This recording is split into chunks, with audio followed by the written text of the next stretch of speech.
মাছ কেটে নেওয়া হয়েছে, তো নুন হলুদ মাখিয়ে এই যে ভাজা বসিয়েছি।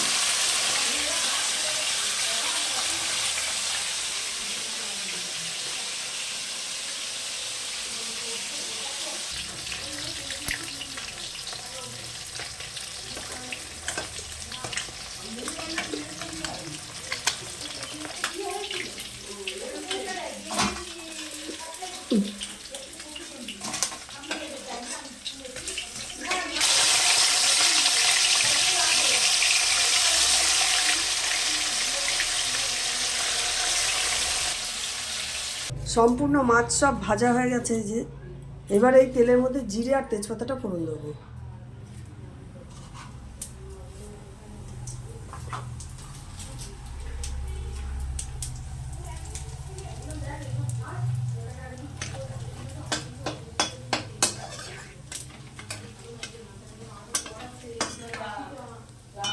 এর মধ্যে আলুটা ভেজে নেব।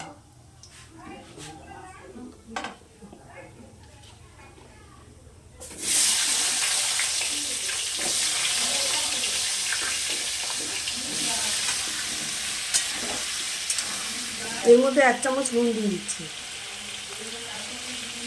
হলুদ 1 চামচ। ভালো করে আলুটাকে আগে ভেজে নেব।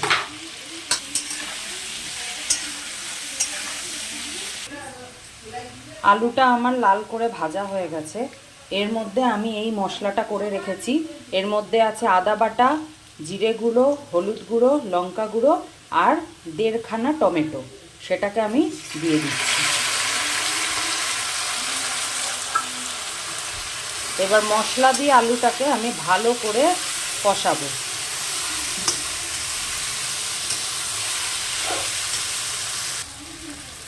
মশলার জলটা একটুখানি দিয়ে দিলাম।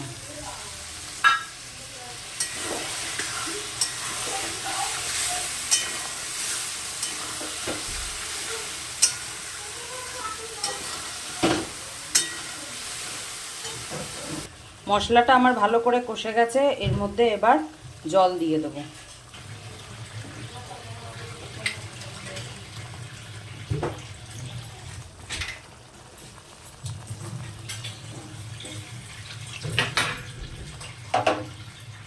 ঝোলটা ভালো করে আমার ফুটে গেছে। এবার ভাজা মাছগুলো আমি দিয়ে দেবো।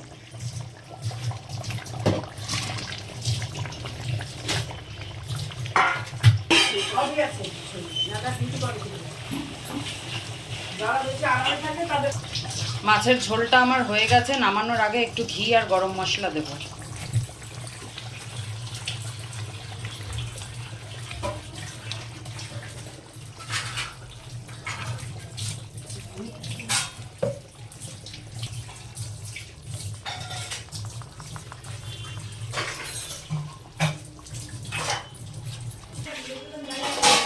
মাছ আমার কমপ্লিট হয়ে গেছে।